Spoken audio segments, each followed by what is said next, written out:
El día de hoy seguimos estudiando esta porción que va del versículo 31 al 34 de este precioso libro de Romanos en su capítulo 8. Este versículo 31 al 34 que nos ha enseñado la importancia de que Dios esté por nosotros, esté a favor de nosotros.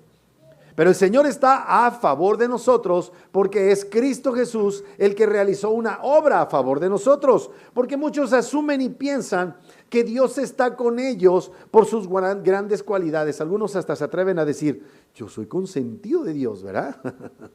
Como si Dios tomara sus causas como personales. Amados hermanos, Dios no hace eso. Dios toma sus causas como la prioridad de su ser. Y el Señor ha obrado en Cristo de tal manera, por medio de Cristo, es tan valioso lo que ha hecho Cristo, que nada puede prevalecer al designio de Dios de coronarnos de bendiciones. Y especialmente nada puede prevalecer, ¿verdad?, a manera de calumnia o de acusación en contra de aquellos que hemos confiado en Cristo. Amados, cuando nosotros confiamos en Cristo, confiamos porque nos hemos percatado de nuestra insuficiencia y completa ineptitud para salvarnos a nosotros mismos. No cabe una parcial ayuda de la obra de Cristo porque eso implicaría mérito. No, Dios ha hecho todo por medio de Cristo. Cristo ha hecho todo lo que el Padre le designó hacer a favor de nosotros, a tal punto que no hay acusación, que no hay condena, que no hay reproche a lo que Dios ha decidido hacer en nosotros, por nosotros, a causa de Cristo. La obra de Cristo es tu tesoro más importante, es el tesoro de mayor valía que puedes llegar a tener. Hemos visto pues la importancia de tener en claro que nuestro Dios, una vez que nos perdonó en Cristo, ya no tiene querella contra nosotros. Pero no solamente eso, sino que no escatima nada. El que no estimó, más bien el que no escatimó a su propio Hijo, sino que lo entregó por todos nosotros, ¿cómo no nos dará con Él, juntamente con Él, todas las cosas? Pero no solamente eso, Él es el que justifica, Él es el que envió a su Hijo a morir, a resucitar, a ascender, y lo tiene a su derecha, intercediendo por nosotros. Amados, verdaderamente somos muy privilegiados. Y en este estudio hemos visto que nada prevalece ante el designio de Dios de coronarnos con las mayores bendiciones del universo. Versículo 31, ¿qué pues diremos a esto? ¿O qué diremos a estas cosas? Si Dios es por nosotros, ¿quién contra nosotros? La respuesta es nadie.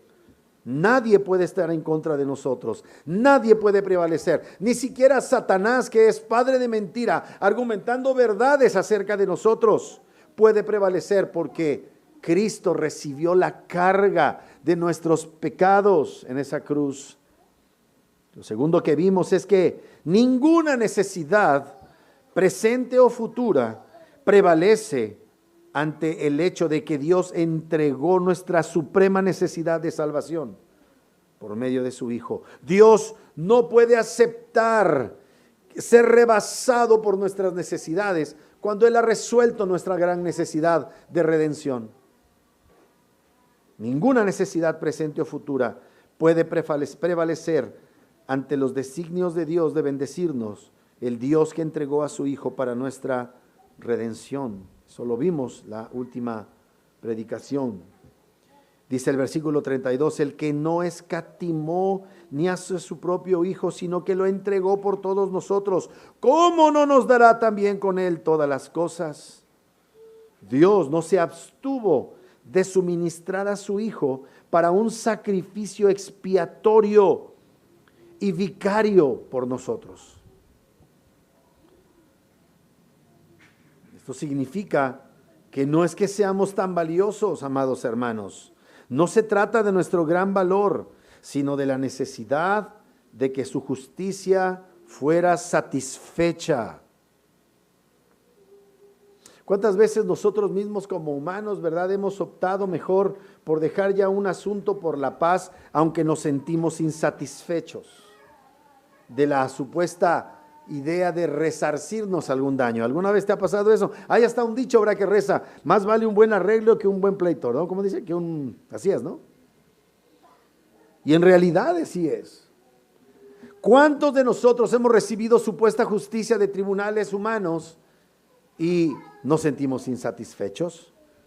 Si nosotros, siendo malos, tenemos noción de que hay un tipo de justicia perfecta, al sentirnos insatisfechos, nuestro Dios Todopoderoso no puede quedar insatisfecho en su justicia, en su demanda de justicia, cuando nosotros pecamos. Por eso es un absurdo pretender que tus padres nuestros, tus Aves Marías y todo eso que hacías como romanista papista podía aplacar la ira de Dios. Es un absurdo. Solo Cristo puede satisfacer justicia verdadera, un pago apropiado por todos tus pecados. Oh, si esto ya no es popular en estos tiempos, nunca lo ha sido. Hubo un tiempo en que había mucha más tolerancia hacia este mensaje de la satisfacción de Cristo por nuestros pecados. Pero ahora en el tiempo en donde te dicen que eres un maravilloso ser humano y que lo que necesitas es que le sumemos a tu autoestima, esto suena más repugnante que nunca. En este tiempo en donde tú reclamas tus derechos y todo mundo no te habla de tus responsabilidades, es fácil que esto se oiga completamente extraño a nuestro corazón malvado de contemporáneo. Pero amados hermanos, Dios solo pudo ser satisfecho por alguien que cubriera la afrenta de su honor, y eso era alguien de la categoría y el valor de Dios Padre mismo, y eso era el Hijo. Hasta que no entendamos la gravedad, la profundidad, la extensión, el alcance de la afrenta que provoca nuestro pecado, hasta que no nos demos cuenta cuán malvado ha sido nuestro proceder, entonces no sabremos cuán gloriosa es la persona y obra de Cristo. Dios es un Dios que demanda justicia perfecta, y solo su Hijo, solo su precioso Hijo pudo llevar a cabo eso. Dios se rehusó a perdonar a su Hijo, no, como dije, no porque Él fuera pecador, sino porque tomó el rol de recibir sobre sí el justo pago por nuestros pecados. Tremenda forma de contrastar nuestra culpabilidad humana y a la vez la magnitud del amor de Dios. Amados hermanos, es importantísimo que entendamos esto. Y Dios entregó. No dice que Dios crucificó. En la entrega estaba incluida la crucifixión. Pero aquí habla de un designio eterno. Cuando el Padre, en el pacto de redención, o ese pacto eterno por el cual fuimos redimidos, designa a su Hijo para redimirnos. En ese momento, el Hijo ya estaba entregado para morir por nosotros. Y la pregunta de Pablo es, si Dios suplió tu gran necesidad de un Redentor, ¿cómo puedes considerar que no te dé lo que necesitas, que siempre estará por debajo del nivel del valor de Cristo? Y el problema es que pensamos que necesitamos deseos. Amados, Dios no está obligado a cumplir nuestros deseos. Dios se ha comprometido, Dios se ha sometido, ha condescendido en someterse a un pacto en el cual Él dice, yo te daré todo lo que necesites. ¿Cómo sabes que Dios suplirá todas tus necesidades? Porque Dios suplió a su Hijo tu más grande necesidad, un Redentor santo, bueno, justo, para pagar por tu vida. Si tienes a Cristo, tienes todo. Todo lo que necesitas, incluso podría ser hasta un ayuno forzoso, ¿verdad? He meditado un poco en esta palabra, ¿verdad? Donde dice el Salmo, joven fui y envejecido y no he visto a justo desamparado, ni a su descendencia que mendigue pan. ¿Significa eso que siempre va a haber pan absolutamente en todas las circunstancias? No, a veces Dios sabe que lo que necesitas es ayuno y te lo da. Y con dignidad aceptas el reto, aceptas el ayuno. Así es que número 2, ninguna necesidad presente o futura prevalece ante el Dios que suplió tu más grande necesidad. Él entregó a su Hijo para nuestra redención. Y número 3, Hoy terminamos este estudio de los versículos 31 al 34. Voy a leerlos. ¿Qué pues diremos a esto? Si Dios es por nosotros, ¿quién contra nosotros? El que no escatimó a su propio Hijo, sino que lo entregó por todos nosotros, ¿cómo no nos dará también con Él todas las cosas? ¿Quién acusará a los escogidos de Dios? Dios es el que justifica. ¿Quién es el que condenará? Cristo es el que murió, más aún el que también resucitó, el que además está a la diestra de Dios, el que también intercede por nosotros. ¿Quién nos separará? Bueno, está ahí hasta el versículo 34. Número 3, ninguna acusación o calumnia prevalece ante la satisfacción del Padre por la obra de Jesucristo a nuestro favor. Ninguna acusación o calumnia prevalece ante la satisfacción del Padre por la obra de Jesucristo a nuestro favor. Mira las palabras de Pablo en los versículos 33 al 34.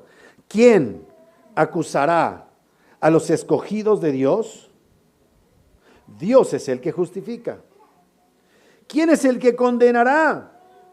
Cristo es el que murió, más aún el que también resucitó, el que además está a la diestra de Dios, el que también intercede por nosotros. Estos dos versículos tienen una carga teológica tremenda, tremenda. Pero esencialmente lo que quiere decir es que nada puede frustrar esto en cuanto a Dios. Cuando Dios justifica, esto es, declara inocente al culpable, ya nadie tiene poder para condenar a esa persona. Si Dios te declara justo, ¿por qué te declara justo? Porque Él te regenera, te da fe, crea fe en tu corazón para creer en el Evangelio. Cuando tú crees en el Evangelio, amados, nadie puede frustrar el hecho de que Dios ya nos ha justificado y ya nadie tiene derecho a condenarnos, ni nosotros mismos.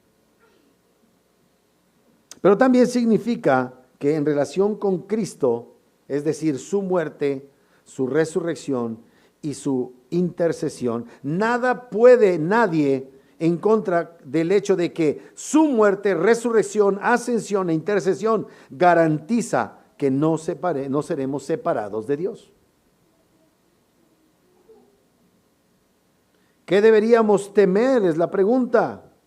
Cuando Dios nos absuelve, nada puede condenarnos. Si ustedes recuerdan, cuando comencé la exposición de esto, hablaba yo de esta idea de que nadie puede ser juzgado dos veces por el mismo delito. Si ya fuiste juzgado desde el punto de vista, cualquier sistema judicial que se precie de ser lógico y de ser justo, enseña el principio de que no se puede ser juzgado dos veces por el mismo delito. Pues ese concepto viene en las Escrituras. Una vez que tú has sido juzgado en Cristo y el veredicto de Dios es inocente, imputándote la justicia de Cristo, ya nadie te puede condenar. No tiene valor lo que digan los demás. Cuando Dios nos absuelve, nada puede condenarnos. No hay acusadores delante de Dios a los que debamos temer. Y la Biblia dice que hay un acusador por excelencia, Satanás, el diablo, el enemigo del pueblo de Dios que está constantemente acusando al pueblo. Sí, Satanás es padre de mentiras, pero muchas de las cosas con las que nos acusa son verdad. Sí, lo hicimos. Ahora no es que Satanás personalmente, ¿verdad?, lleve ahí todos los expedientes de todos y cada uno de nosotros como si fuera un ser omnisciente. No lo es. Pero cada uno de nosotros sabemos que de repente aparece una vocecita, ¿verdad? Y, no, que muy cristiano. Y empieza entonces una lucha en nuestro corazón. ¿Verdaderamente fui perdonado? Es que no siento el perdón de Dios. Dios no crea gente sintiente. Dios crea creyentes. En donde creemos, no por lo que sentimos, sino por lo que es veraz, de acuerdo con lo que la palabra de Dios nos dice. Así es que no hay acusadores delante de Dios que nosotros debamos temer. porque Dios mismo, por medio de la fe que depositamos en su Santo Hijo, nos ha declarado justos. Ya no debemos tener miedo a la condenación, ya que descansamos en la muerte, resurrección y el poder y la defensa de nuestro Señor Jesucristo, que está ascendido y sentado a la diestra de Dios. Muchas veces se hace demasiado correctamente énfasis en la muerte de Cristo, y como que tendemos a pasar por alto la resurrección de Cristo. Y eso, amados hermanos, es parte fundamental de nuestro glorioso evangelio de la gracia.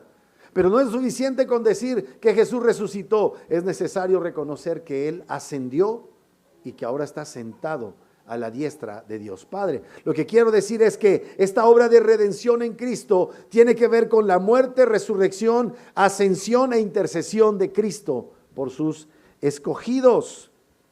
¿Quién es el que puede condenar a los escogidos de Dios? Escuchen, los versículos previos decían que a los que Dios llamó es a los que Él escogió desde antes de la fundación del mundo para que fuesen hechos conforme a la imagen de Cristo. Pero hay una elección soberana de Dios antes de la creación misma. Y si Dios escogió a alguien, Dios lo va a glorificar. Y esta escogencia soberana de Dios significa que a estos escogidos, una vez ejercida la fe en la persona y obra de Cristo, nadie los puede arrebatar de la presencia de Dios como justos. ¿Quién condenará a los escogidos de Dios? La respuesta, amados hermanos, es que nadie puede acusar a los escogidos de Dios, mucho menos puede condenarnos. Romanos 8:1.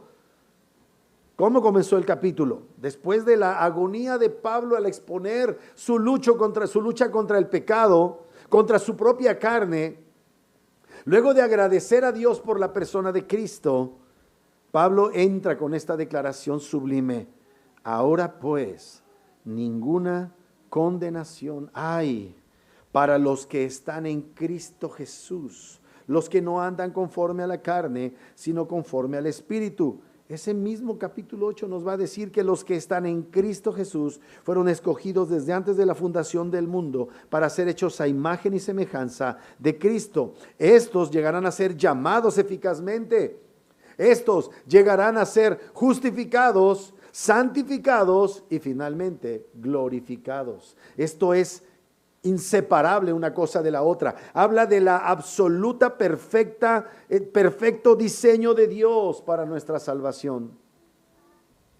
Cristo, siendo el juez, murió por nosotros. ¿Quiénes somos nosotros? Los creyentes, los escogidos. Tú crees porque fuiste escogido. Estás siendo santificado porque fuiste escogido. Serás glorificado porque fuiste escogido, de manera tal que no hay manera de decir que te comportas como hijo del diablo y eres escogido. No se puede. Tiene que haber una transformación, tiene que haber muestras, evidencias de piedad. Eso no quiere decir perfección, pero una aspiración plena, resuelta por el poder del Espíritu, por nuestra santificación. Sí, estoy seguro, ¿verdad?, que los que viven cerca de nosotros dicen: ya me cansé. ¿Cuándo, Señor? ¿Hasta cuándo le he de soportar? ¿Verdad? Pero ciertamente Dios está haciendo la obra. Hay una lucha para la cual Dios te habilitó cuando te llamó eficazmente. Y no sueltas ese propósito que Dios te ha puesto delante. Tú anhelas y deseas la santidad, sin la cual nadie verá a Dios. Cristo murió por nosotros los creyentes. Jesucristo mismo, siendo el juez, quien tenía el derecho de condenarnos a nosotros los culpables, cuando creímos en Él, nos imputa su justicia, y aquellos que no creen en Él, esos sí son condenados. ¿Por qué son condenados? Porque no fueron escogidos desde antes de la fundación del mundo. Oye, qué malo es Dios. ¿Por qué? Dios no tenía obligación de escogernos a ninguno de nosotros, porque todos hemos pecado y estamos destituidos de la gloria de Dios. Así es que Dios no tomó a unos buenos y los escogió para salvación. Entonces, ¿para qué salvarlos si eran buenos? Precisamente porque eran malos, Dios tomó de la gran masa de malvados a algunos para que la obra de Cristo les fuere de satisfacción a la justicia de Dios. Dios tiene que condenar a los no creyentes, y los que creen, no creen porque hayan sido más inteligentes que los demás, sino por una escogencia soberana de Dios. Con su muerte Jesús hizo expiación, cubrió nuestros pecados, satisface además la justicia punitiva de Dios, el derecho justo de Dios de castigarnos. Jesús lo satisface al punto de producirle placer. A eso se le llama propiciación. Así es que Jesús expía y propicia nuestros pecados. Su muerte vicaria, entiéndase, su muerte sustitutiva por los creyentes satisfizo el designio y la demanda de justicia de los cielos. Estos escogidos necesitaban la redención de Cristo. Todos los hombres la necesitan, pero Dios la provee para los escogidos. No porque el valor de la obra de Cristo no alcance para todos los hombres, pero todos los hombres estaban bajo pecado. Dios no puede solo manifestar gracia, Dios tiene que manifestar justicia. Y en ambos aspectos, en su gracia y en su justicia, Él debe ser exaltado y glorificado. ¿Me expliqué, amados hermanos? Vuelvo a hacer énfasis. La ira de Dios es objeto de nuestra alabanza. Que Dios sea un juez que ejecuta sentencia contra sus enemigos debe ser motivo de alabanza. Amados, cuando leímos el capítulo número 6, que es los preparativos para el diluvio, cuando cayó la primera gota de lluvia y brotaron las primeras corrientes del seno de la tierra para destruir a los incrédulos que no estaban dentro del arca, los ángeles prorrumpieron en alabanzas.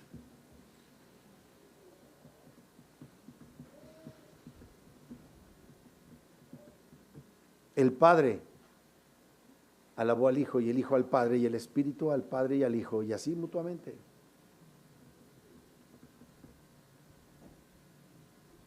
Y el hecho de que nosotros nos ofendamos con Dios por ser justo muestra que todavía tenemos necesidad de llegar a ser hechos a la imagen de Cristo.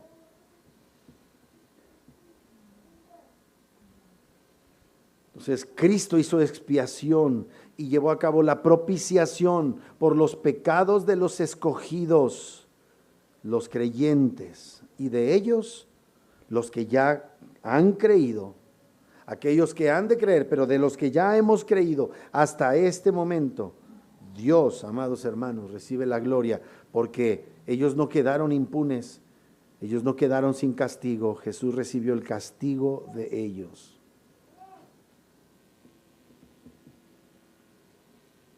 Esa muerte vicaria resuelve nuestro problema, nuestro conflicto con Dios.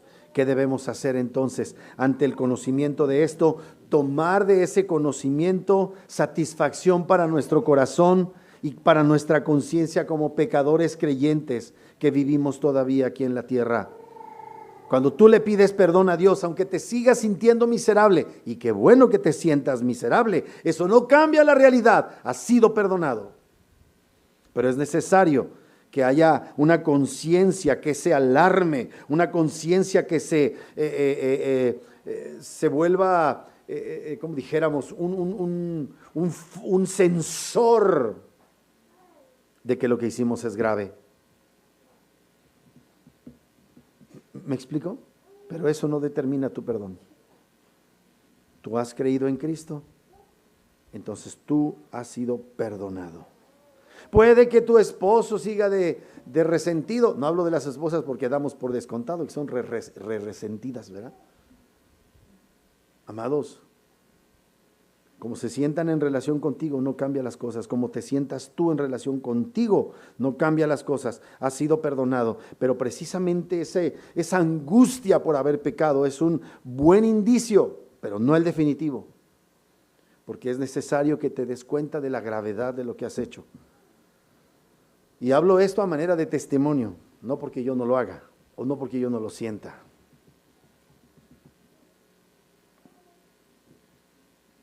Esta semana, de repente hicimos o dijimos algo que estuvo mal. Sí, ya no es ese adulterio, quizá ya no es eso que hacías antes de conocer a Cristo, pero ese pecadito es suficiente para mandarte al infierno. Es Dios en su bondad haciéndote encender las alarmas de tu corazón de cuán grave es pecar contra el cielo y contra tus semejantes. Y no obstante, si has creído en Cristo, no hay condenación. Puede venir tu cónyuge y estarte, ¿verdad?, diciendo que puede venir tus hijos y decirte, porque se pintan solos los hijos, ¿verdad? Y tienen razón muchas veces, hermanos. Nuestro cónyuge y nuestros hijos tienen mucha razón cuando nos corrigen por conducirnos como nos conducimos muchas veces. ¿Y saben qué? Dios nos ha perdonado y esa es una realidad. No hay condenación para los que están en Cristo Jesús. Judicialmente no hay querella, pero sentimentalmente ya lo creo que se siente.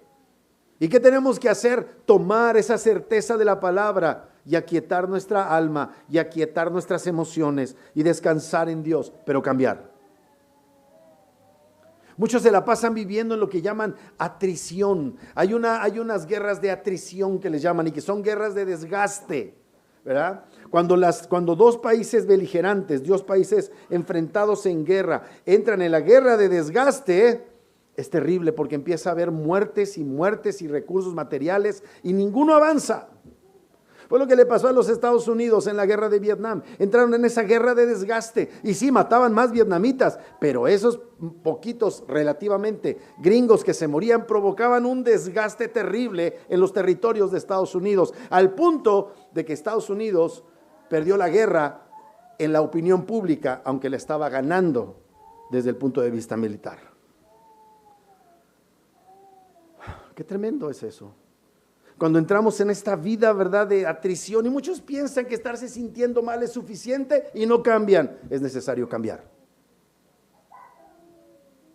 No es nada más con que te sientes mal, es que lo volví a hacer y me siento re mal. Y a la otra semana es que y viven en un estado de cruda moral. Espero estarme identificando.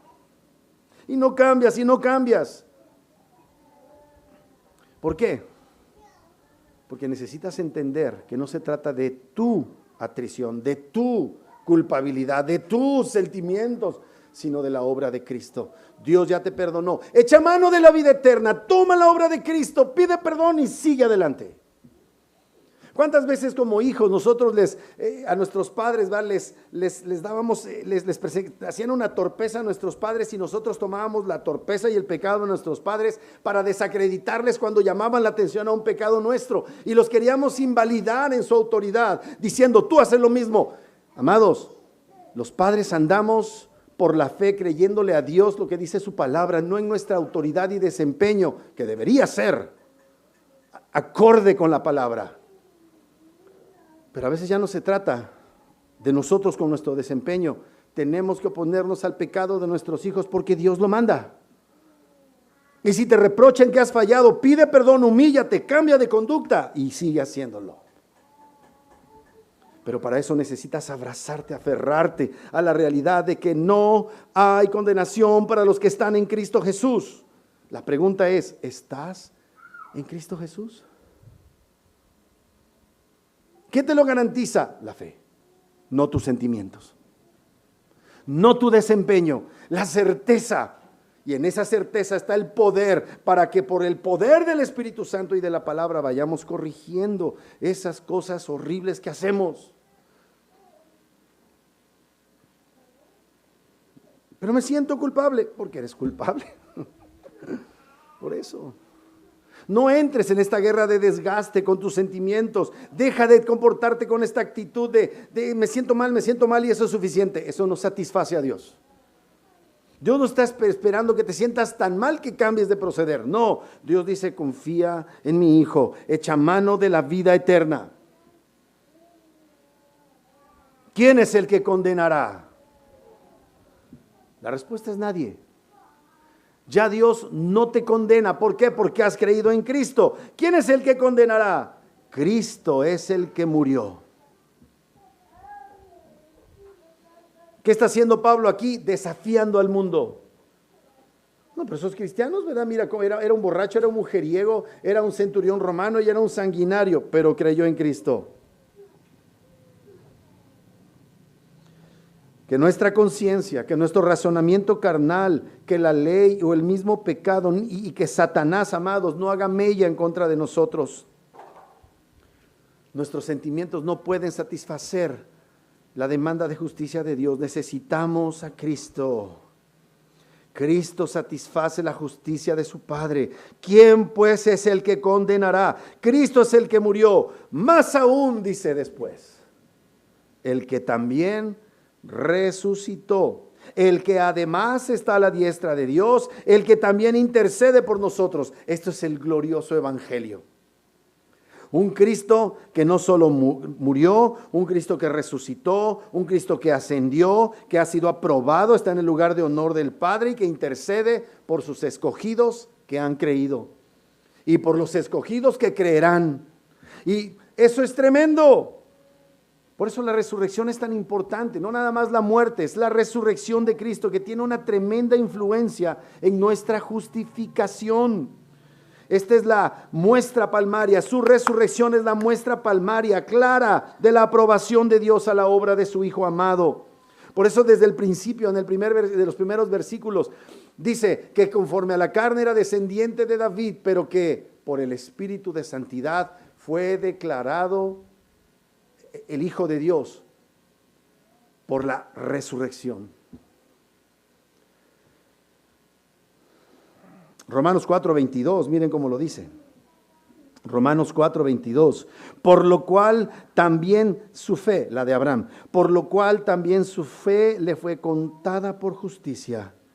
Y no solamente con respecto a él se escribió que le fue contada, sino que también con respecto a nosotros, a quienes ha de ser contada. Esto es, a los que creemos en el que levantó de los muertos a Jesús, Señor nuestro, el cual fue entregado por nuestras transgresiones y resucitado para nuestra justificación. Para ser declarado justo, no solamente debes creer que Jesús murió por ti, tienes que creer que Jesús resucitó por ti.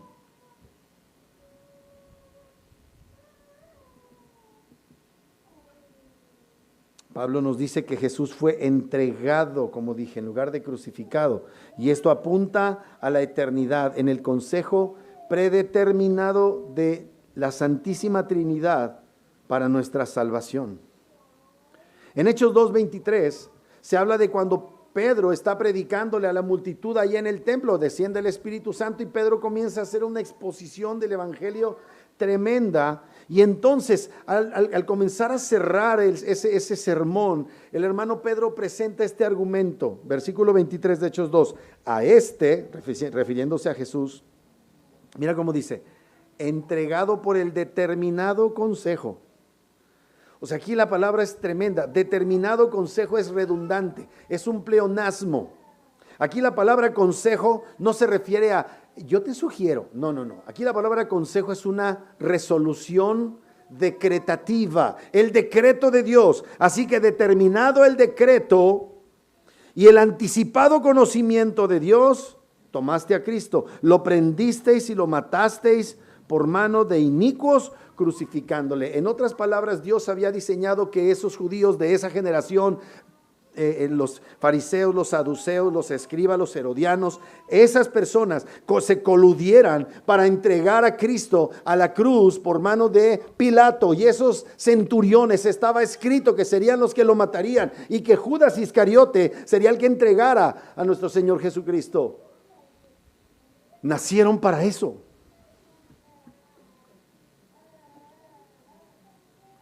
Pero también los judíos de ese momento, con su inacción, acabaron haciendo lo mismo.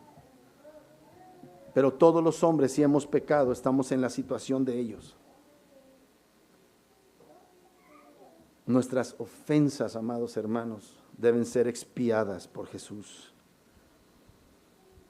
Por eso ya de antemano, en Isaías 53, 700 años antes de la venida de nuestro Señor, dice esto en el versículo 10, pasaje casi que hace estallar nuestras neuronas. Dice, con todo eso, Jehová quiso quebrantarlo. O sea, ya lo está dando por sentado, como si fuera ya algo del pasado 700 años antes. Mira cómo lo dice Isaías. Con todo eso, Jehová quiso quebrantarlo, sujetándole a padecimiento. Cuando haya puesto su vida en expiación por el pecado, hasta entonces verá linaje, vivirá por largos días, y la voluntad de Jehová será en su mano prosperada. Amados, Cristo Jesús estaba diseñado que muriera en esa cruz, en esa fecha. Dios no fue resolviendo el asunto en lo que se iba desarrollando. Jesucristo resucitó para que creyéramos no solamente en su muerte, sino en su resurrección. Su muerte solo se perfecciona con su resurrección. Cristo obtuvo nuestra justificación, Cristo obtuvo nuestra salvación mediante su pasión y muerte, pero toda la eficacia y toda la perfección de su muerte a favor de nosotros depende de su resurrección. ¿Quieres poder para dejar de pecar? Comienza a creer con la misma firmeza con la que crees que Él murió por tu pecado en la resurrección de Cristo. Es el poder de la resurrección, la forma de resolver el pecado. Sí, su muerte pagó nuestra deuda, pero su resurrección obtuvo nuestra plena absolución y además compró para nosotros el que seamos habitados por el poder del Espíritu Santo. Porque al resucitar comienza lo que se llama como la exaltación de Cristo, y en su ascensión es derramado su Espíritu Santo de una manera cual nunca se había conocido en la historia de la iglesia, al punto de que los gentiles ahora alcanzan la misericordia de Dios. Romanos 8:34, ¿quién es el que condenará? Cristo es el que murió, más aún el que también resucitó, el que además está a la diestra de Dios, el que también intercede por nosotros. Este versículo es un compendio pues de todo el evangelio. Cristo vivió por nosotros, Cristo murió por nosotros, fue sepultado y resucitó al tercer día y ascendido en gloria. Tan importante es la ascensión como su muerte y resurrección. Y ahora mismo Él está gobernando y está intercediendo por nosotros. Nuestra fe encuentra entonces en Cristo Jesús y en su obra el fundamento para nuestra victoria sobre el pecado, la victoria sobre nuestros malos hábitos, sobre nuestra naturaleza pecaminosa. Ahí está el poder para los creyentes.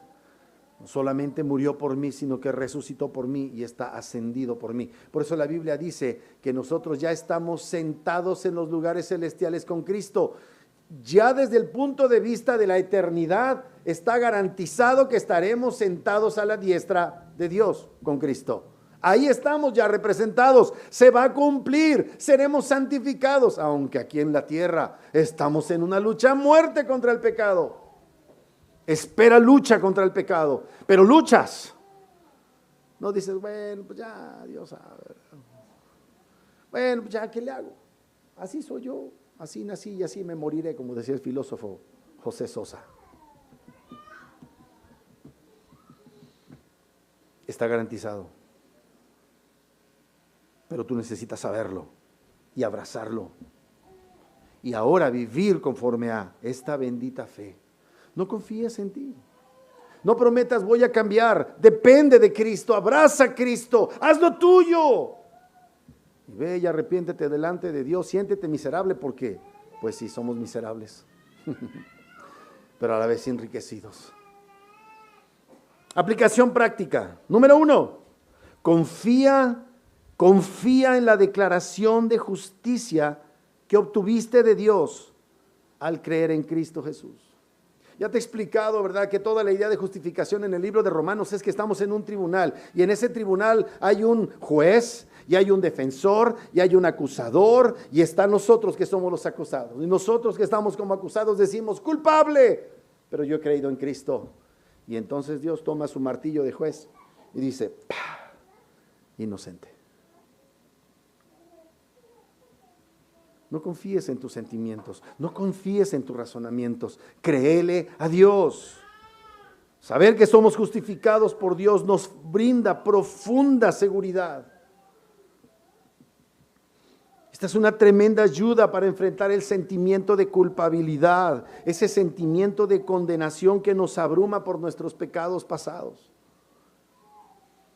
O sea, Pablo ya lo dijo, ustedes antes se conducían de esa manera. ¿Y qué produce eso ahora? Vergüenza. Vergüenza.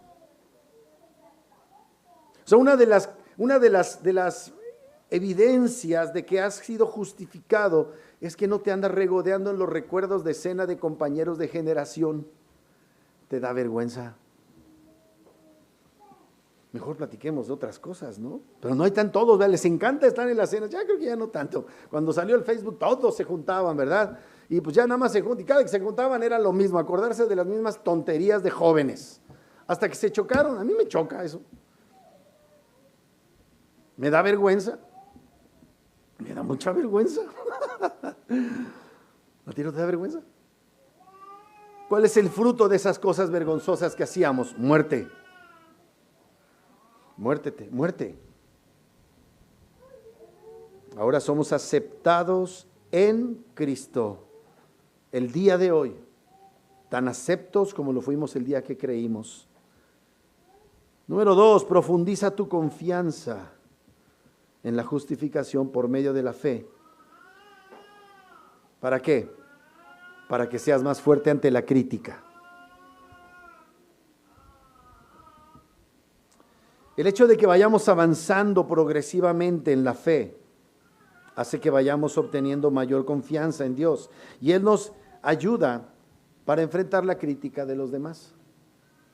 Es decir, hay crítica que nos hacen con base en lo que supieron de nosotros y no saben que ha habido un cambio en nosotros. Bueno, te critican.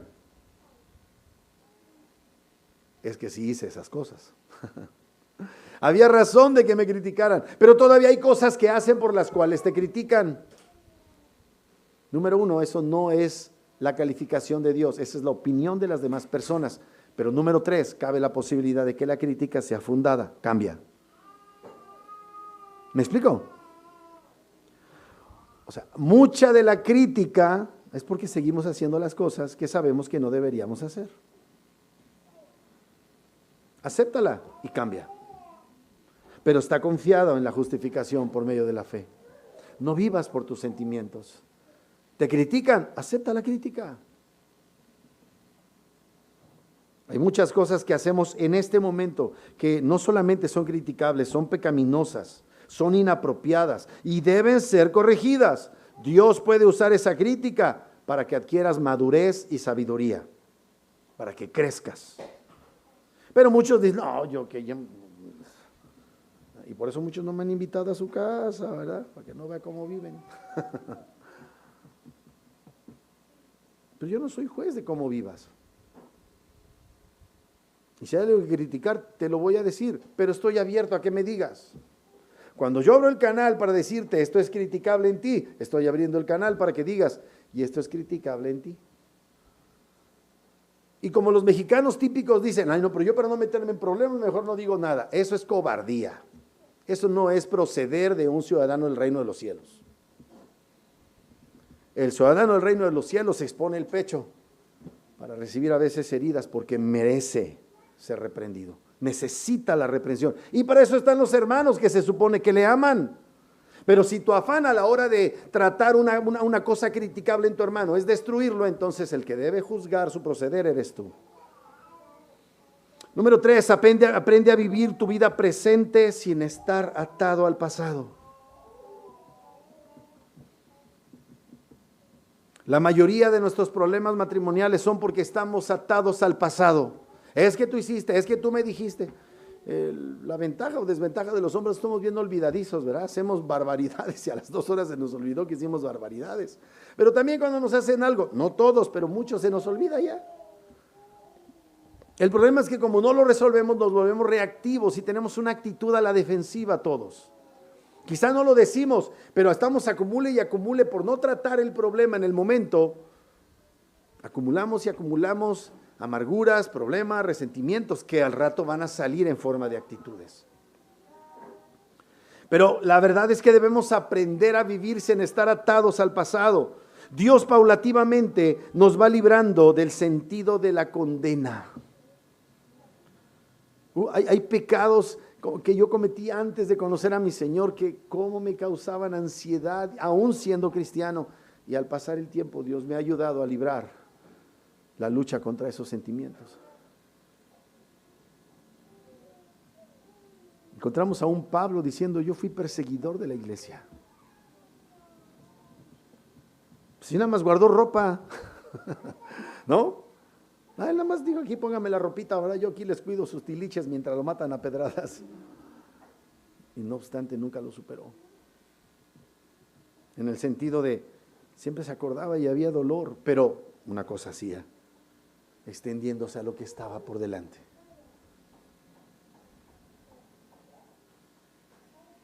Número 4, sé valiente para compartir el evangelio.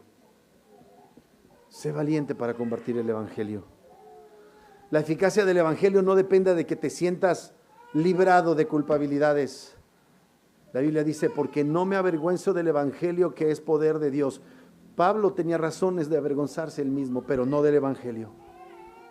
Porque la eficacia del evangelio no depende de tu desempeño. Tus hijos tienen que escuchar el evangelio de ti primero, papá. De ti primero. Saber que Dios nos justifica nos da confianza para compartir nuestra fe.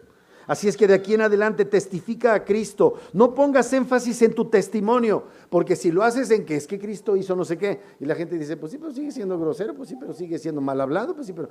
O sea, número 1, deja de ser mal hablado, deja de ser peleonero, deja de hacer todo eso. Servirá para que tenga un marco de referencia de la gloria del evangelio cambiando tu vida. Pero no es tu testimonio lo que salva a la gente, es el evangelio.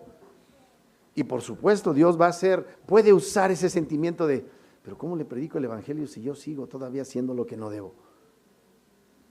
Pero úsalo a tu favor. No, mejor no comparto el evangelio. Pues es una forma comodina de vivir. Si estamos seguros de nuestra posición ante Dios, tendremos confianza para predicar a Cristo. Pero nuestra posición no depende de nuestro desempeño, depende de la justificación por medio de la fe. Y por supuesto, de ahí viene el poder para cambiar. Y número 5, vive buscando mayor santidad en cada oportunidad. Vive buscando mayor santidad en cada oportunidad. Amados, no nada más la justificación trata el hecho de ser perdonados, sino que también trata con la manera de vivir una vida que refleja el perdón de Dios. Ser justificado por Dios nos motiva a vivir de acuerdo con los valores y principios del reino de Dios. El Señor dijo: toda autoridad me ha sido dada en el cielo y en la tierra, por tanto vayan y hagan discípulos, bautizándolos en el nombre del Padre y del Hijo y del Espíritu Santo, y enseñándoles que guarden todas las cosas que yo les he enseñado, y he aquí estoy con ustedes hasta el fin.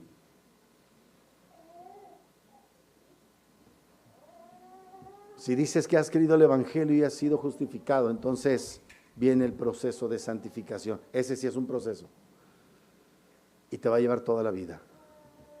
Pero aprende a echar mano de la vida eterna, esa declaración de justicia que Dios hizo. No vivas por los sentimientos. No fuiste creado ser humano sintiente, como dicen ahora, ¿verdad? Sé un creyente. Sé objeto de las bendiciones de Dios. Recíbelas y toma poder de ellas para ser un practicante. Pero no se puede ser un practicante si no se es un creyente. Afírmate en la bondad de Dios. Número 1, nadie prevalece ante el designio de Dios de coronarnos con las mayores bendiciones del universo. Número 2, ninguna necesidad presente o futura prevalece ante Dios que entregó a su Hijo para nuestra redención. Y número 3, ninguna acusación prevalece cuando la justicia de Dios ha sido satisfecha por la obra de Cristo. Cambiemos, amados. Y seamos luz y seamos de bendición donde quiera que estemos. No estemos esperando que la gente se merezca nuestro buen proceder. Esa es la más grande mentira de este mundo. En el Evangelio está el poder para hacer lo correcto, aunque todo esté mal. En el Evangelio está el poder para hacer por los demás lo que no merecen. Así es que sí se puede. Oremos. Nuestro buen Dios, te damos muchas gracias por tu bendita palabra. Padre, yo te ruego humildemente que tengas a bien hacer de esto una realidad, Señor. Que no vivamos por los sentimientos, por las emociones, tampoco meramente por el razonamiento, sino por el razonamiento lógico bíblico. Señor Dios nuestro, que vivamos para la gloria de tu nombre. Resuelto el tema contigo, está el poder para resolver todo lo demás. Y algunas cosas, la verdad es que quedarán inconclusas, porque no tenemos el poder en nosotros mismos para resolver toda la destrucción que nuestro proceder ha provocado en el pasado y quizá en el presente. Señor, ayúdanos a ser hombres verdaderos, mujeres verdaderas de tu palabra. Ayúdanos a lidiar con nuestros sentimientos, ayúdanos a lidiar con nuestras emociones, ayúdanos a lidiar con nuestros complejos, ayúdanos a lidiar con nuestro narcisismo, con nuestro egoísmo, con nuestro egotismo, y que lo echemos fuera, que lo matemos por el poder de tu Espíritu, que lo hagamos morir de hambre, que nos abstengamos de toda clase de mal y nos alimentemos de tu palabra para vivir conforme a tu precioso evangelio. Ayúdanos, Señor, que tomemos de tu evangelio el poder para vivir, para perdonar, para extendernos hacia adelante, Señor, y aprender a lidiar con nuestros errores y terribles, horrendos pecados del pasado. Reconcílianos, Señor Dios, con nuestros semejantes, haciéndonos ver aquellas conductas, aquellos procederes, aquellas motivaciones que no te honran, por lo cual tengo problemas con los demás. Ayúdame a asumir mi responsabilidad personal de lo que he hecho mal, y ayúdame a asumir la responsabilidad de hacer lo correcto, lo que tu ley ordena para amar a mis semejantes y amarte a ti por sobre todas las cosas. Te damos gracias en Cristo Jesús. Amén.